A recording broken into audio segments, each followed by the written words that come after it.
Welcome to Duo Coders. Duo Coders में आपका स्वागत है। तो आज की वीडियो में कम्प्लीटली समझते हैं अबाउट जेडब्ल्यूटीज को क्यों इंट्रोड्यूस किया गया था, उसका बेनिफिट्स क्या है, डिसएडवांटेजेस क्या है, और साथ में ही समझेंगे अबाउट एक्सेस टोकन्स या refresh tokens. So let's go to the computer screen now. तो मैं आ गया हूँ अपने कंप्यूटर स्क्रीन के अंदर और अब समझते हैं जेडब्ल्यूटीज के बारे में। तो एक्चुअली जेडब्ल्यूटी के बारे में समझने से पहले हमको एक नॉर्मल जो front end plus back and application होते हैं, एक फुल स्टैक एप्लीकेशन होता है, उसका आर्किटेक्चर के बारे में समझना होगा और जेडब्ल्यूटी आने के पहले क्या होता था। तो मान लेते हैं कि हमारे पास एक बैक एंड है। मैं अभी के लिए केवल इसको 20 से रिप्रेजेंट कर रहा हूँ।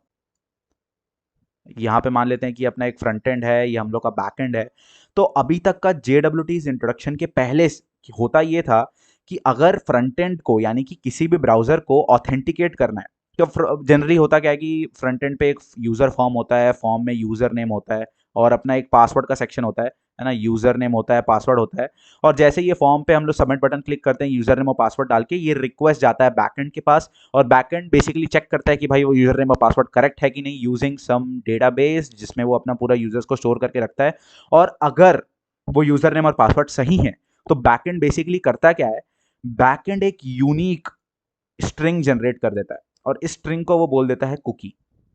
स्ट्रिंग को वो कुकी बोल देता है और कुकी बना के एक कुकी का कॉपी अपने खुद बैकएंड में स्टोर कर लेता है, खुद यहाँ मेमोरी में स्टोर करता है, और इस चीज को बोलते हैं सेशन। सेशन के अंदर वो इस कुकी को स्टोर कर लेता है और कुकी को रिस्पॉन्स के साथ में वापस फ्रंट एंड को भेज देता है। रिस्पॉन्स ये जो था, ये रिक्वेस्ट था, बेसिकली रिक्वेस्ट आया, एक एपीआई रिक्वेस्ट होगी, और ये रिस्पॉन्स है। तो ये कुकीज को रिस्पॉन्स के साथ में अटैच करके वो वापस फ्रंट एंड के पास आता है, और फ्रंट एंड यानी कि जो ब्राउजर है हमारा, ब्राउजर में कुकीज में ये वाला जो आईडी है ये स्टोर हो जाता है। तो इस तरीके से बेसिकली ऑथेंटिकेशन होता था और इसको बोलते हैं सर्वर साइड ऑथेंटिकेशन। ये कंप्लीटली होता था सर्वर साइड ऑथेंटिकेशन। तो अब कैसे ऑथेंटिकेट हुआ browser, that is one of the most important questions. तो होता क्या है कि फर्दर जितने भी रिक्वेस्ट होते हैं, फर्दर अगर मान लो मेरे को फिर से नेक्स्ट कुछ रिक्वेस्ट करना है, हो सकता है कि नेक्स्ट रिक्वेस्ट हो एडमिन डैशबोर्ड एक्सेस करने के लिए, तो नेक्स्ट जो भी नेक्स्ट रिक्वेस्ट होंगे, मैं इसको हटा लेता हूं अभी के लिए, जो भी नेक्स्ट रिक्वेस्ट होगा, हर नेक्स्ट रिक्वेस्ट पे जो फ्रंट एंड है वो इस कुकी को उस रिक्वेस्ट के साथ अटैच करके, जो भी रिक्वेस्ट होगा उस रिक्वेस्ट के साथ अटैच करके इस कुकी को भेज देगा टू बैकएंड। बैकएंड क्या करेगा, रिक्वेस्ट में से वो कुकी उठाएगा, चेक करेगा कि भाई सेशन के अंदर यानी कि बैकएंड के मेमोरी में वो कुकी है क्या, और अगर हाँ वो कुकी है यानी कि ये जो ब्राउजर है ये एक ऑथेंटिकेटेड ब्राउजर है, ये एक ऑथेंटिकेटेड यानी कि एक वेरीफाइड ब्राउजर है। तो इस हिसाब से सर्वर साइड ऑथेंटिकेशन होता था बिफोर जेडब्ल्यूटी। अब इसमें सबसे बड़ा लूप होल ये है कि अगर हमारे पास हमारे वेबसाइट में 1 करोड़ यूजर्स है, हमारे ब्राउजर में अगर 1 करोड़ यूजर है, यानी कि ये जो कुकी है ये भी 1 करोड़ बार क्रिएट होगा, और 1 करोड़ कुकी सेशन में स्टोर होंगे, यानी कि बैकएंड में बहुत ज्यादा मेमोरी कंजम्पशन होगा, राइट। तो इस मेमोरी कंजम्पशन को हटाने के लिए जेडब्ल्यूटी का इस्तेमाल किया गया। तो लोगों ने बेसिकली एकदम अगर लेमैन टर्म्स में बात करें, सोचा ये कि इसको मैं जल्दी से मिटा लेता हूं यहाँ पे। तो लोगों ने बेसिकली ये सोचा कि अगर हमारे पास एक सर्वर है और हमारे पास एक फ्रंट एंड है, राइट, तो हम करेंगे क्या, जैसे ही फ्रंट एंड का ऑथ रिक्वेस्ट आएगा, फॉर्म से ऑथेंटिकेशन रिक्वेस्ट आएगा, तो बैकएंड में हम लोग फिर से एक चीज जनरेट तो करेंगे। बैकएंड में हम फिर से कुकी तो जनरेट करेंगे, या कुकी ना बोलते हुए, इसको कुकी ना बोलते हुए हम लोग बोल देते हैं कि हम लोग एक यूनिक स्ट्रिंग जनरेट करेंगे। इसको मैं यूआईडी बोल देता हूँ, यूनिक आइडेंटिफायर, यूआईडी। एक यूनिक स्ट्रिंग जनरेट करेंगे और यूनिक स्ट्रिंग को रिस्पॉन्स में वापस फ्रंट एंड को भेज देंगे, रिस्पॉन्स बना के वापस हम लोग फ्रंट एंड को भेज देंगे। अब इस यूनिक स्ट्रिंग के अंदर हम लोग यूजर की सभी चीजें, यानी यूजर का जो भी हमारे डेटाबेस में यूजर आईडी होगा या जो भी यूजर रिलेटेड इंफॉर्मेशन है, वो हम इसके अंदर एनक्रिप्ट करके हम यूजर का आईडी और बहुत सारा जो भी डेटा है, वो मैं आपको बाद में बताता हूँ क्या क्या डेटा होता है, वो एनक्रिप्ट करके ये वाला जो चीज है ये हम लोग फ्रंट एंड को भेज देंगे बिना कुछ बैकएंड में स्टोर किए। केवल यूजर का डेटा एनक्रिप्ट करके हम जो भी हम लोग का यूआईडी क्रिएट किया था या एक यूनिक स्ट्रिंग क्रिएट किया था, वो हम वापस रेस्पॉन्स में डाल के फ्रंट एंड को दे देंगे। अब फ्रंट एंड जितने भी फर्दर रिक्वेस्ट करेगा, फ्रंट एंड जितने भी फर्दर रिक्वेस्ट करेगा, वो केवल इस यूनिक आइडेंटिफायर को रिक्वेस्ट में डाल के हमको दे देगा। अब हम क्या करेंगे, यहां पे जैसे एनक्रिप्शन हुआ था, तो हम इस यूनिक आइडेंटिफायर को डिक्रिप्ट करेंगे। डिक्रिप्ट करके हम इसमें से यूजर इंफॉर्मेशन निकाल लेंगे जस्ट टू नो कि ये जो है ये कौन सा यूजर है। और ऐसे ही अगर हमारे पास 1 करोड़ यूजर्स हैं, अब मैं वो नहीं लिख रहा 1 करोड़ फिर से, 1 करोड़ यूजर्स है तो हम केवल 1 करोड़ बार ये यूनिक आइडेंटिफायर जनरेट करके उन 1 करोड़ ब्राउजर्स को भेज देंगे। यानी बैकएंड में कुछ स्टोर करना ही नहीं है, केवल एक एनक्रिप्शन डिक्रिप्शन एल्गोरिदम लगा के हमने बैकएंड का बहुत सारा मेमोरी बचा लिया। और एग्जैक्टली इस यूआईडी को हम बोलते हैं JWT या JavaScript web tokens. This is the full form of JWT। तो अब हम देखते हैं कि JWT एग्जैक्टली दिखता कैसे है, उसमें यूजर आईडी को एनकोड कैसे किया जाता है और वो सब चीजें। अभी के लिए मैं इसको छोटा कर देता हूँ और आपको एक वेबसाइट पे लेके चलता हूँ, और इस वेबसाइट का नाम है jwt.io, जो स्पेसिफिकली JWTs के लिए डिजाइंड है। ओके, तो JWTs कुछ इस तरीके का दिखता है। ये एक बहुत ही ज्यादा हाई लेवल एनक्रिप्टेड स्ट्रिंग है, ठीक है, और इसके अंदर 3 कंपोनेंट्स होते हैं, जैसा कि यहाँ पे डिफरेंशिएटेड भी है कलर्स के थ्रू एक, और ये दोनों ही तीनों ही स्ट्रिंग्स एक 2 डॉट्स की मदद से डिफरेंशिएटेड होता है। जो पहला पार्ट होता है JWT का, वो होता है हेडर, जो रेड से रिप्रेजेंट किया जाता है यहाँ पे, और पर्पल, ऐसा कोई कलर स्पेसिफिसिटी नहीं है, केवल यहाँ पे ऐसा रिप्रेजेंट किया जा रहा है। तो और जो सेकंड पार्ट होता है JWT का, वो होता है पेलोड, यानी एग्जैक्ट डेटा जो हमको एनक्रिप्ट करना है। जैसे कि फॉर एग्जाम्पल यहाँ पे आप पेलोड डेटा देख रहे हैं, पेलोड के अंदर ये इन्फॉर्मेशन है कि भाई ये यूजर जो है, इसका सब यानी कि यूजर आईडी क्या है जो आपको रखना है, ठीक है। ये सब नेम और IAT ये एक स्टैंडर्ड कन्वेंशन है, आप कुछ भी रख सकते हैं इसके अंदर। ये पेलोड यानी कि अंदर इसके डेटा क्या है। और जो लास्ट पार्ट है, ये सबसे इंपॉर्टेंट पार्ट है JWT का, ये होता है एक वेरिफिकेशन सिग्नेचर, जो ये पता करता है कि भाई ये जो JWT है ये एक्चुअल में वैलिड भी है कि नहीं, या केवल कोई भी यूजर हमको बेवकूफ बना रहा है। क्योंकि भाई अगर ये JWT किसी के हाथ लग गया तो वो आपको मैनिपुलेट कर सकता है। फॉर एग्जाम्पल, मान लो कि आपको एक JWT मिला, आपको एक JWT मिल गई, वो आपका है, और ये JWT गलती से किसी ने ले लिया, आपके किसी दोस्त ने ले लिया, तो भाई वो फ्रंट एंड से आपका JWT लगा के बैकएंड को भेज सकता है, और वो केवल फूल कर रहा है कि वो आप हो, लेकिन एक्चुअल में वो आप नहीं हो। तो उस तरीके से JWTs का जो है बेसिकली सिग्नेचर जो है, बेसिकली अगर JWT किसी के हाथ लग गया तो वो आपका कंप्लीटली इंफॉर्मेशन कॉपी करके किसी को भी साथ भी सेंड कर सकता है और एक्सेस कर सकता है आप बन के, जो आप बिल्कुल नहीं चाहोगे, राइट। तो इसलिए लास्ट में एक वेरिफिकेशन सिग्नेचर भी लगाया जाता है जस्ट टू एंश्योर कि JWT ये एक वैलिड JWT है। ओके, सो जो हेडर होता है, हेडर के अंदर बेसिकली हम लोग ये स्पेसिफाई करते हैं कि ये JWT किस एल्गोरिदम का यूज करके एनक्रिप्ट किया गया है।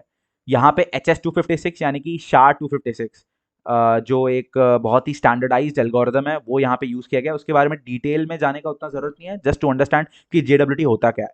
यहाँ पे बेसिकली हम बताते हैं कि कौन सा एल्गोरिदम यूज हुआ है। जो डेटा होता है उसमें हम बेसिकली कंप्लीट यूजर इन्फॉर्मेशन डाल देते हैं, जो भी हमको डिक्रिप्ट करा के लेना है, और लास्ट में डालते हैं अपन एक वेरिफिकेशन सिग्नेचर। वेरिफिकेशन सिग्नेचर में बेसिकली होता क्या है कि ये जो इंफॉर्मेशन है, ये वाली यहाँ पे इन्होंने मेंशन भी किया हुआ है कि ये लोग कैसे वेरीफाई करते हैं सिग्नेचर को। तो फॉर एग्जाम्पल मान लो कि ये जो हमारा हेडर है, ये जो हेडर के अंदर डेटा है, इस हेडर के डेटा का बेस 64 URL और इस पेलोड के डेटा का बेस 64 URL, उन दोनों को हम लोग डॉट लगा के ऐड कर देते हैं, और ये पूरे को पास कर देते हैं SHA-256 फंक्शन के अंदर, जो या SHA-256 एल्गोरिदम के अंदर अपन पास कर देते हैं, और उससे जो सिग्नेचर निकल के आता है वो होता है ये सिग्नेचर। तो फॉर एग्जाम्पल अगर मैंने कुछ भी छेड़छाड़ कर दिया इसके साथ, जैसे मान लो यहाँ पे अभी दिखा रहा है कि सिग्नेचर वेरीफाइड है, मैंने अगर C भी हटा दिया तो ये सिग्नेचर इनवैलिड हो गया, राइट। क्यों? क्योंकि ये जो डेटा है और ये जो डेटा है, उनका जो बेस 64 URL है, उसका जो SHA-256 है वो इससे मैच ही नहीं कर रहा, तो इसलिए ये एक इनवैलिड URL हो गया। तो मैं जैसे ही वापस C डालूंगा, सॉरी स्मॉल C था, देख लिया आपने, तो स्मॉल C था तो ये सिग्नेचर वेरीफाई हो गया। और अगर मैं कहीं और का डेटा भी हटाता हूं तो ये इनवैलिड हो जाता है सिग्नेचर। तो basically this is just to clarify कि ये जो भी JWT आया है अपने पास, ये एक वैलिड JWT है। ओके, तो ये तो हो गया एक स्टैंडर्डाइज तरीका JWTs को बनाने का। और यहाँ पे एक तरीका और होता है कि आप चाहो तो इस वाला जो फंक्शन है जो कि हम पास कर रहे हैं, इसके अंदर खुद का एक सीक्रेट की भी ऐड कर सकते हो, just to add a more layer of security. तो जैसे कि फॉर एग्जांपल मैंने यहाँ पे अगर मैंने अपना नाम डाल दिया, तो अब क्या होगा कि ये जो SHA-256 फंक्शन है जिससे ये एनक्रिप्ट हो रहा है कंप्लीट डेटा, उसके अंदर हेडर भी है, पेलोड भी है, साथ में ये मेरा नाम भी है, और वो उससे जो सिग्नेचर जनरेट हुआ है वो यहाँ पे आ रहा है। तो आप देख रहे हो कि सिग्नेचर चेंज हो गया, पहले सिग्नेचर कुछ और था, बस ये हटा दूंगा, सिग्नेचर चेंज हो जाएगा। तो इस हिसाब से मैं एक और एडिशनल लेयर ऑफ सिक्योरिटी भी ऐड कर सकता हूँ जो किसी को पता नहीं होगा जनरली। तो अगर किसी के हाथ में JWT लग भी गया तो वो कुछ कर नहीं सकता, कुछ यूजर इन्फॉर्मेशन नहीं निकाल सकता अनलेस उसको ये डेटा पता है। तो इस तरीके से बेसिकली JWT काम करता है। अभी नेक्स्ट अपन देखते हैं अबाउट एक छोटा सा कंसेप्ट और है इसके अंदर जो है रिफ्रेश टोकन्स का। होता क्या है जनरली JWT के अंदर, मैं आपको वेबसाइट पे वापस से लेके जाता हूँ। JWT के अंदर एक और पैरामीटर हम यहाँ पे ऐड करते हैं पेलोड के अंदर। जैसे यहाँ पे IAT है, IAT यानी कि इशूड एट, जो यहाँ पे लिख के भी आ रहा है कि इशूड एट पैरामीटर। इशूड यानी कि किस टाइम पे इशू हुआ था JWT, किस टाइम पे क्रिएट किया गया था। वैसे ही एक और पैरामीटर इसके अंदर होता है जो कि हम लोग खुद से ऐड कर सकते हैं, वो होता है EXP पैरामीटर या एक्सपायर्ड एट पैरामीटर, कि ये JWT कब एक्सपायर होने वाला है। क्योंकि अगर JWT को पूरा हमेशा के लिए अलाइव कर दिया और JWT किसी के हाथ लग गया गलती से, तो वो आपका पूरा डेटा स्टील कर सकता है, जस्ट फेकिंग यू। इसलिए हम क्या करते हैं, हम ऐसे JWTs क्रिएट करते हैं जो कुछ टाइम के बाद एक्सपायर हो रहे हैं। जैसे फॉर एग्जांपल अपने पास, मैं वही एग्जांपल लेता हूँ, अपने पास एक फ्रंट एंड है और अपने पास एक बैक एंड है। आपने एक रिक्वेस्ट किया बैक एंड को, बैक एंड ने आपको JWT रिटर्न कर दिया, और इस JWT के साथ में बैक एंड क्या करता है, एक छोटा सा चीज और भेज देता है, वो होता है एक रिफ्रेश टोकन। होता है एक रिफ्रेश टोकन। अब ये क्यों भेजता है मैं बताता हूँ आपको। आपने सुना होगा रिफ्रेश टोकन का कंसेप्ट, अगर आप एक बैकएंड डेवलपर हैं या एस्पायरिंग बैकएंड डेवलपर है, डेफिनेटली रिफ्रेश टोकन आपने सुना होगा। तो JWT के साथ में रिफ्रेश टोकन भेजा है, कभी भी अकेला JWT भेजना बहुत ही गलत प्रैक्टिस है। तो अगर मान लो ये आप हो और आपके पास आपकी JWT और गलती से ये JWT किसी और के हाथ लग गया, तो वो बंदा इस बैकएंड पे रिक्वेस्ट करेगा आपकी JWT लगा के, और वो आप बन के एक्सेस कर लेगा इस बैकएंड को, आपका डेटा एक्सेस करेगा, जो आप डेफिनेटली नहीं चाहते। तो हम क्या करते हैं, JWT के साथ में एक EXP पैरामीटर लगा देते हैं उसके पेलोड डेटा के अंदर, और उसको बोल देते हैं कि 2 डेज, यानी कि ये JWT 2 दिन तक ही चलेगा, उसके बाद एक्सपायर हो जाएगा। या जनरली 2 डेज, जनरली 2 डेज में बहुत ही ज्यादा टाइम बोल रहा हूँ आपको, 2 डेज नहीं होता है, ये बहुत ही ज्यादा कम टाइम होती है। ये जैसे 30 मिनट्स हो गया या 10 मिनट्स हो गया, तो 10 मिनट आप एक्सेस कर रहे हो, और उसके बाद होता क्या है, ऑटोमेटिकली ये एक और रिफ्रेश टोकन होता है जो केवल आपके ब्राउजर को पता है, केवल आपके ब्राउजर को पता है ये रिफ्रेश टोकन, और किसी को नहीं पता है। तो अगर कोई बंदा मिडिल मैन, जैसे मिडिल मैन आपने सुना होगा हैकिंग में, कोई बंदा आपका JWT अगर किसी ने ले भी लिया, तो वो 10 मिनट के बाद एक्सपायर हो जाएगा। तो वो अनलेस उसके पास ये रिफ्रेश टोकन भी नहीं है, वो इस JWT को रिफ्रेश नहीं कर सकता वापस। यानी कि रिफ्रेश करना इन द सेंस कि अगर एक टाइम के बाद JWT एक्सपायर हो गया तो आगे के रिक्वेस्ट तो होंगे ही नहीं ना।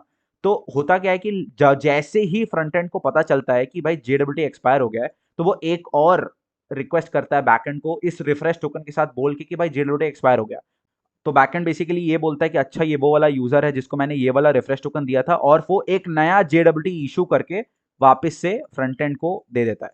ये एक कंप्लीटली न्यू JWT होती है जो वापस से फ्रंट एंड को मिल जाती है। ये वाला जो JWT है, ये रिफ्रेश करने का जो मैकेनिज्म है, ये तभी हो सकता है जब आपके पास ये रिफ्रेश टोकन हो, नहीं तो आप इसको रिफ्रेश कर ही नहीं सकते। और अगर किसी ने आपका JWT ले भी लिया तो 10 मिनट के बाद ये एक्सपायर होने वाला है। और रिफ्रेश टोकन जो है वो अगर वो दोनों किसी के हाथ लग गया तो definitely you are in trouble. तब तो आपको डेफिनेटली कुछ करके आपको रिपोर्ट करना चाहिए कि दोनों ही चीज़ें चोरी हुए हैं। नहीं तो ये बहुत ही मुश्किल चीज़ है, इसलिए यहाँ पे एक एडिशनल लेयर ऑफ सिक्योरिटी की तरह एक्ट करता है रिफ्रेश टोकन्स।